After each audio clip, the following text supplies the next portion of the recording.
Marketing Association. So please, everybody, give a warm welcome to Michelle.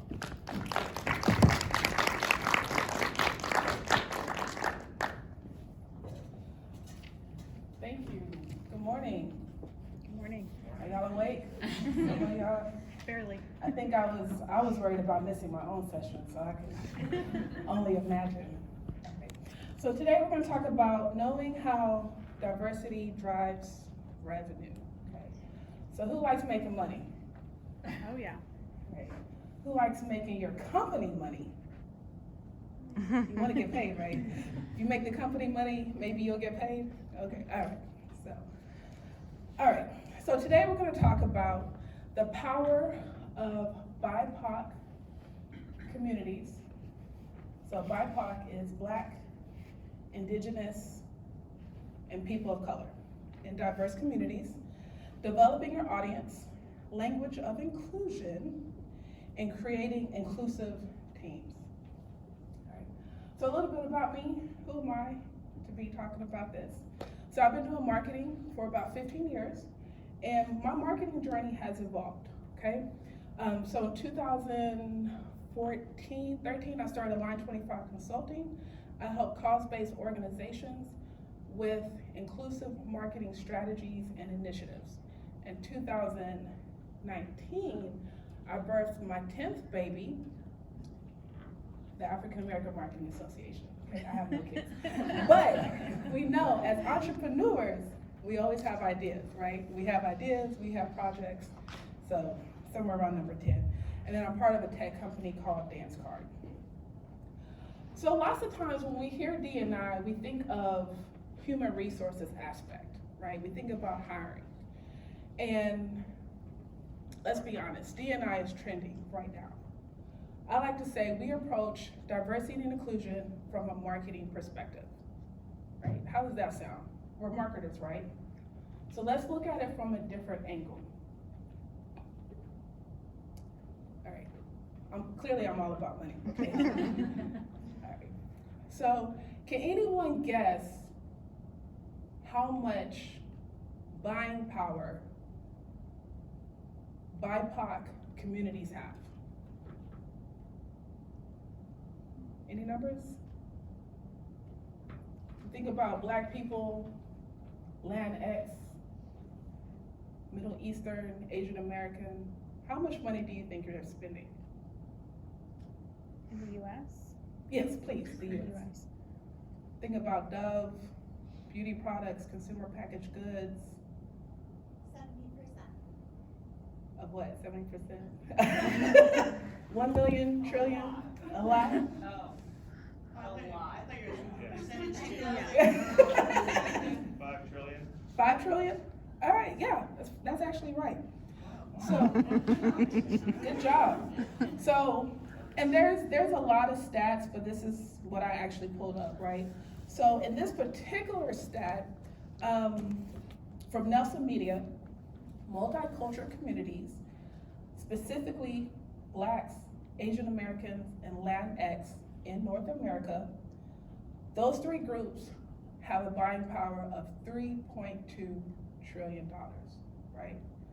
So if we add Middle Eastern Americans and some other communities, we're easily gonna hit 5 trillion, right? From that, they're spending 14 billion in CPG.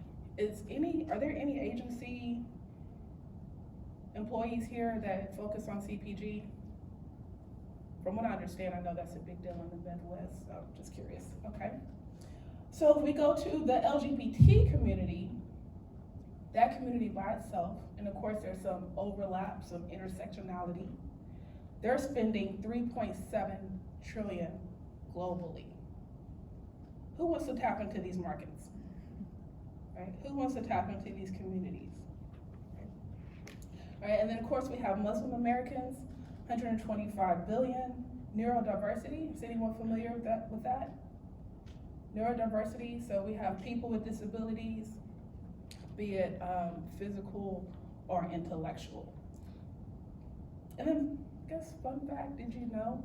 So, according to the American Disabilities Act, people with cancer or diabetes fall under disabled. Did anyone know that? So that's a whole nother market right there. So just be mindful of these demographics.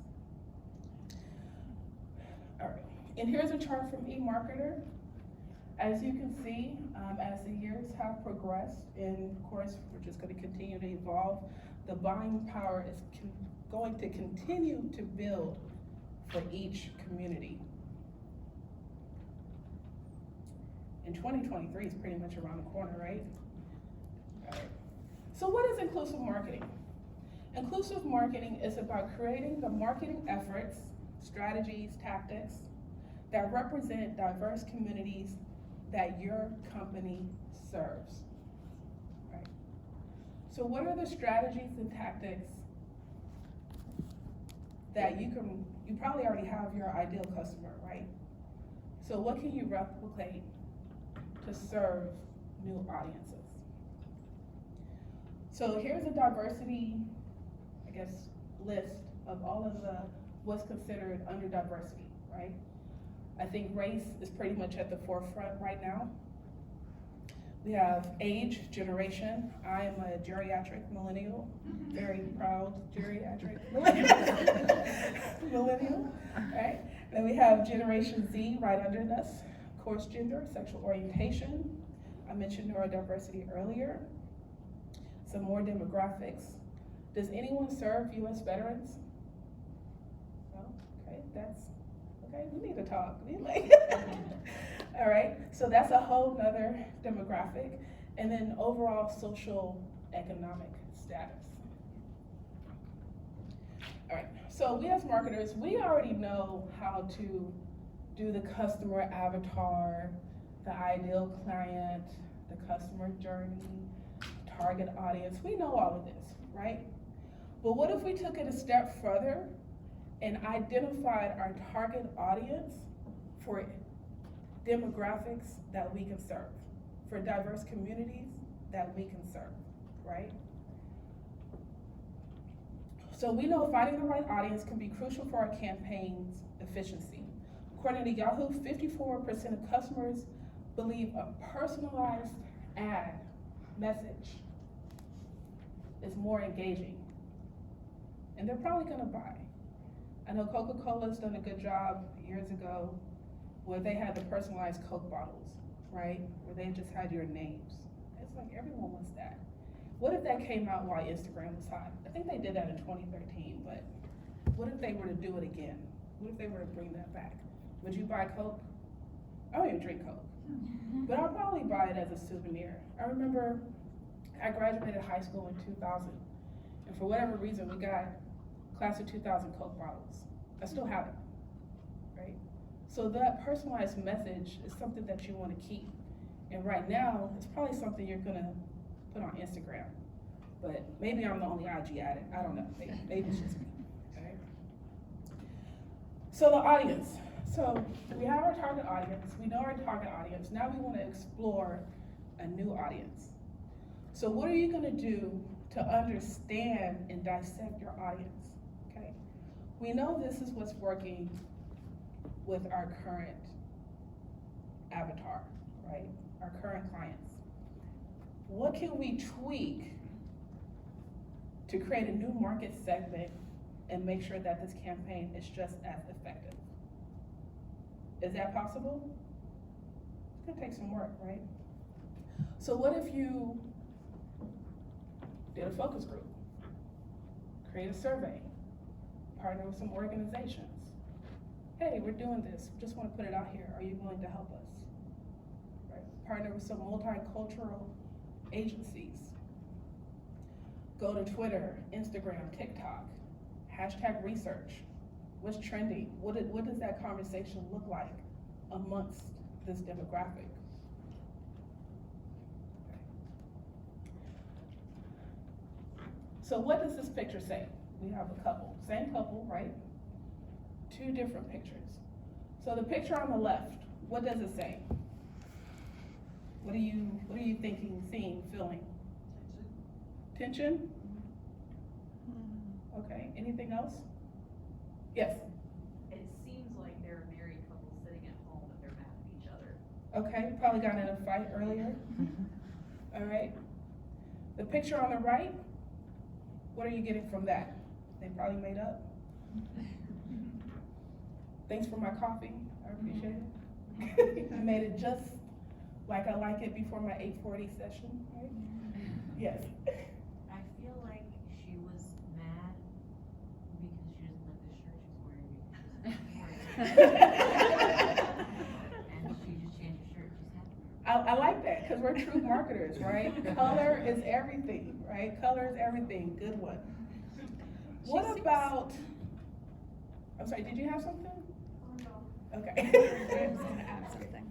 What about, so yes, the picture on the left, there's some tension, right? There's some anger, there's some frustration. You're not listening to me. I'm not gonna repeat myself. You know, a little bit of that. And then on the right, some love, some respect, a sense of belonging. That is the power of the language of inclusion. People want to feel like they belong. How are you communicating to them in order for them to feel included? That's what inclusive is, right? It's the feeling of being included. So language demonstrates how we navigate the world, the workplace, and our brand.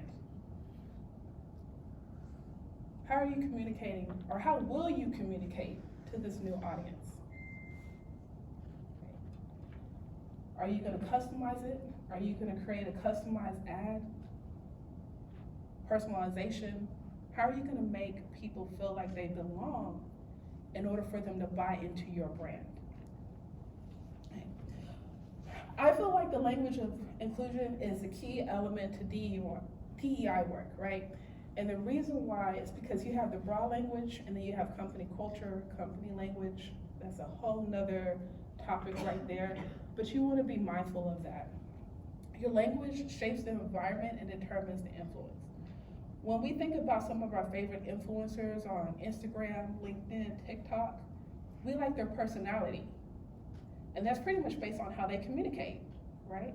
You like how they deliver a message on IG Live, on how they dance on TikTok. Right? I said I'm geriatric, so this knee, no TikTok dances over here. And with that communication, you have voice and tone, right? If I got up here and said, I'm the best diversity consultant, will you buy for me? Can I do a training at your company? No? No, okay, all right. Good morning, my name is Michelle Gomez. I'm an inclusive marketing consultant. I help organizations create inclusive marketing strategies and initiatives. I would love to do a training at your organization. A little bit better? So what if I said, I'm the best person up here. I'm great. Are you, no? Too abrasive? Too aggressive? What is she? Whatever. You're not interested. Language is everything. Your voice, your tone. How are you communicating with people? Be it video, audio, or written. Be intentional in your message, right? Also, of course, pronouns, gender neutral. This is something I just recently learned, I'm working on. Mental health, right? There's a lot of advocacy in mental health, but we have to be careful on the things that we say. So one thing I'm trying to check myself on now is not saying, hey girl, you're crazy, or that's crazy, right? And there's a bunch of layers under that, but just be mindful, because there are people with some type of disability, right? Something that's going on that we're not aware of, so we want to be mindful on how we communicate.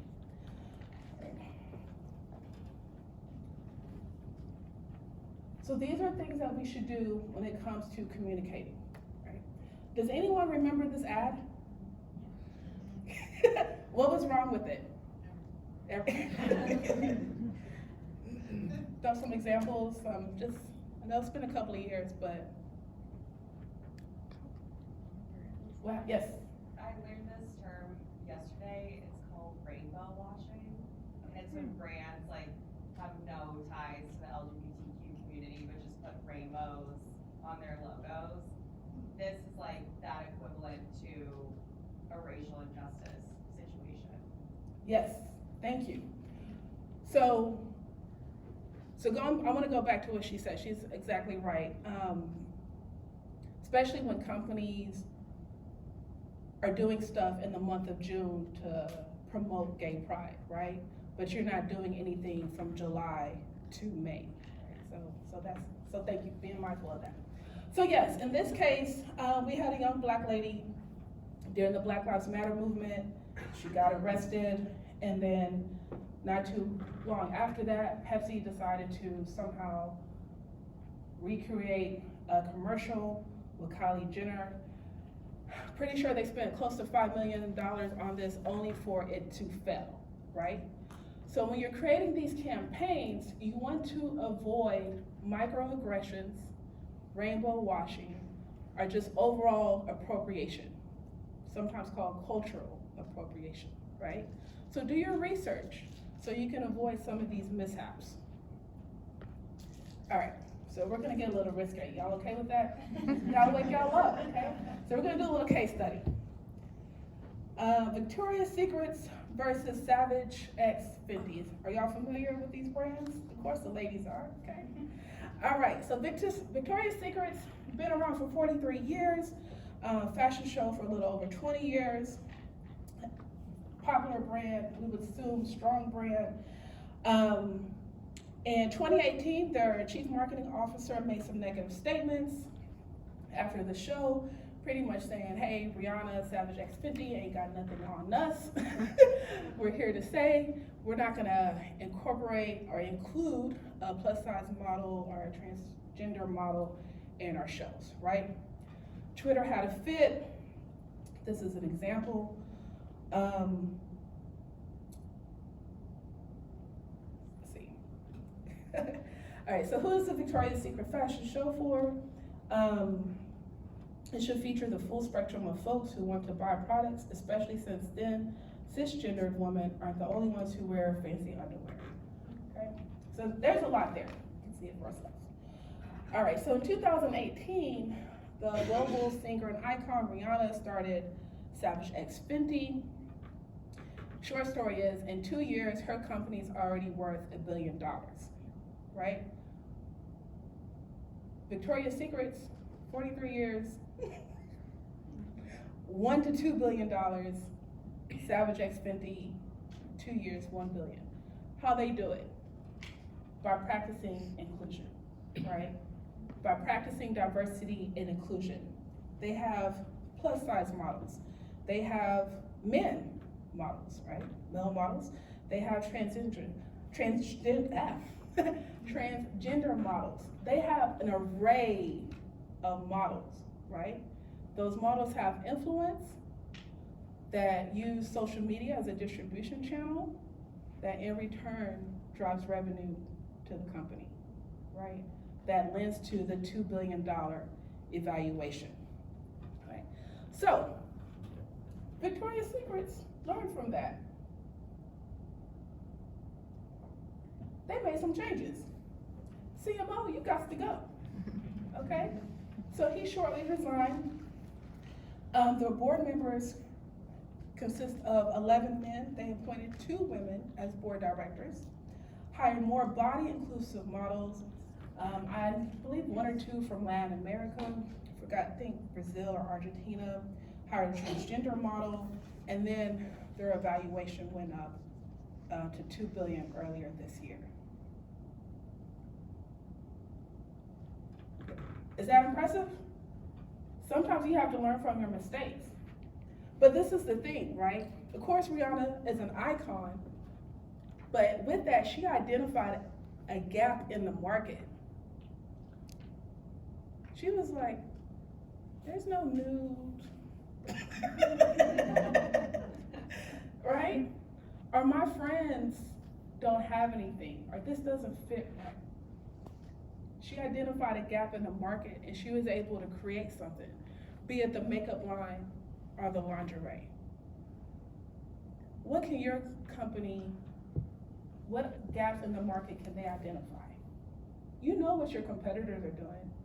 You're using SEMrush, you're looking at the backlinks, you're creating content, you know what your competitors are doing. Y'all are probably doing the same thing because you're watching each other. But what if we took it a step further and be like, you know what? They're not serving Black people. I worked at the law firm from 2018 to 2020. In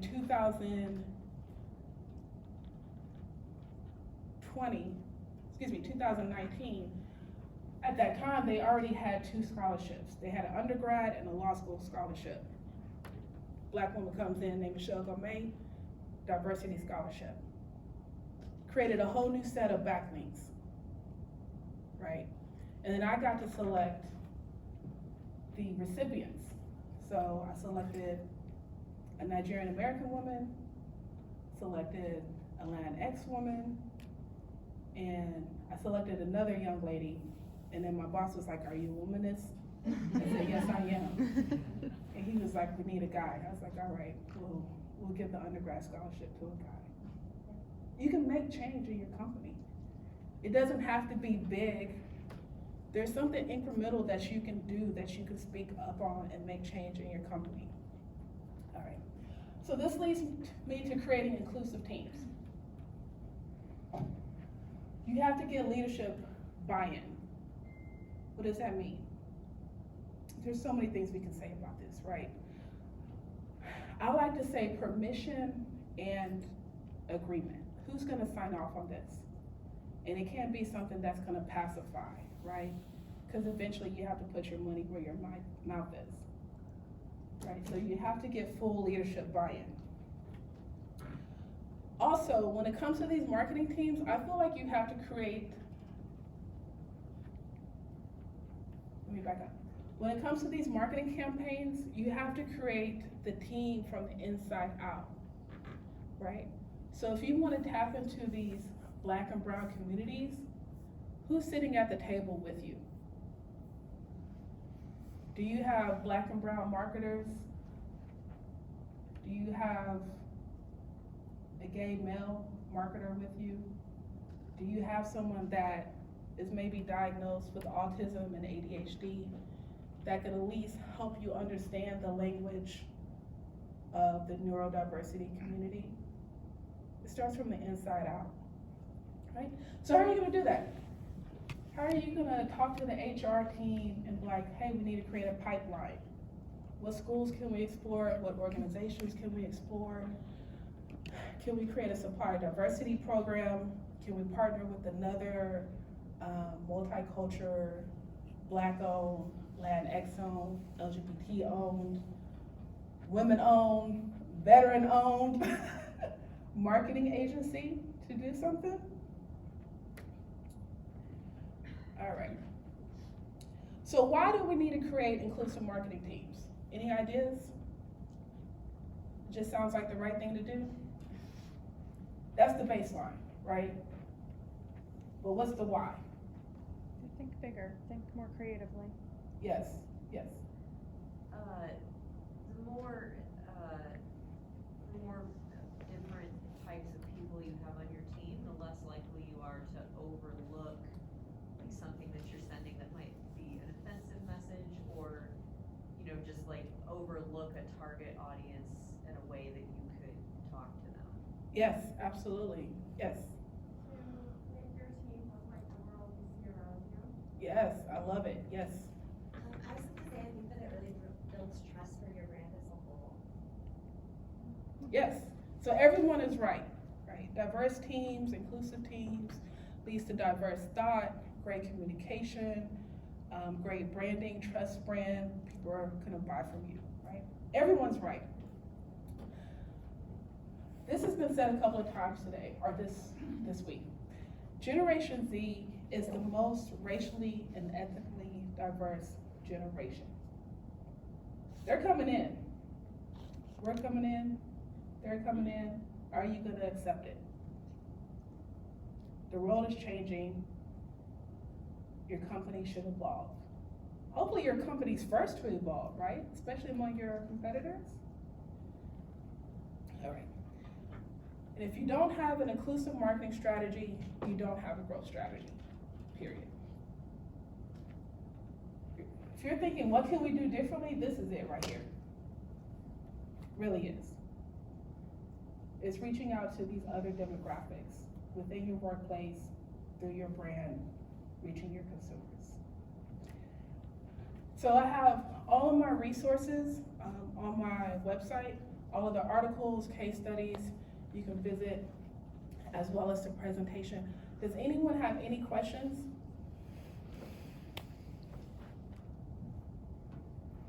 Y'all gonna let me off easy? Yes.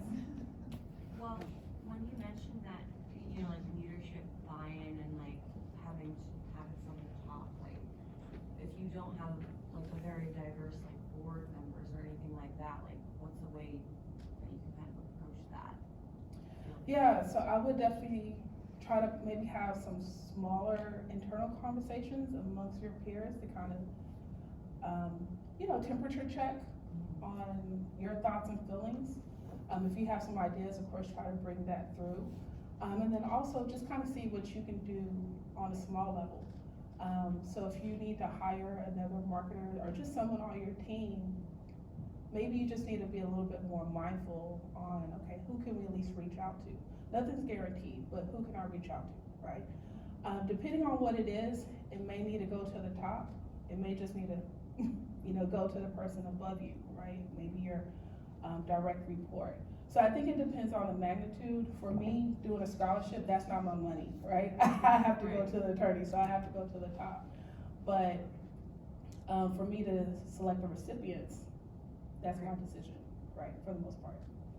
So, yes? Do you have any recommendations of how to be aware of inclusivity and diversity when your target audience is almost completely a demographic that's like older, white male? I think it will change in the future and I hope it will, but the industry I'm in has almost no diversity in audience that we're trying to reach, so how would you recommend for my company to kind of be ahead of that trend or to be just aware of inclusivity in general? Yeah, what industry are you in? Transportation. Yeah, it's actually growing. It's growing. I know transportation could be broad, but It's mostly like transportation, engineers or, just in general, it seems like it tends to lean towards just older. right. So I guess it depends on where you're coming from. Of course, that's why creating the pipeline, talent pipelines is important.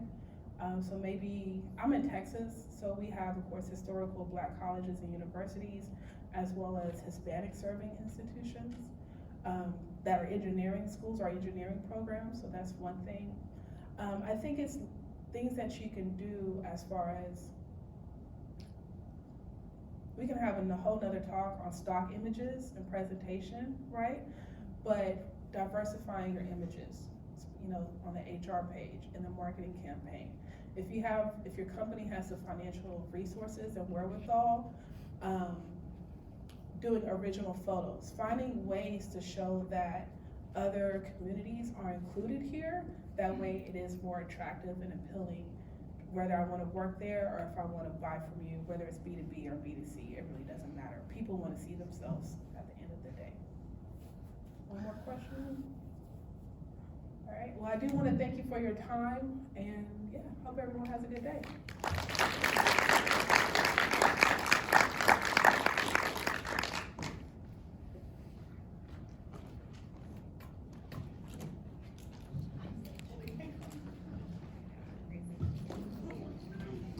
Such an important topic.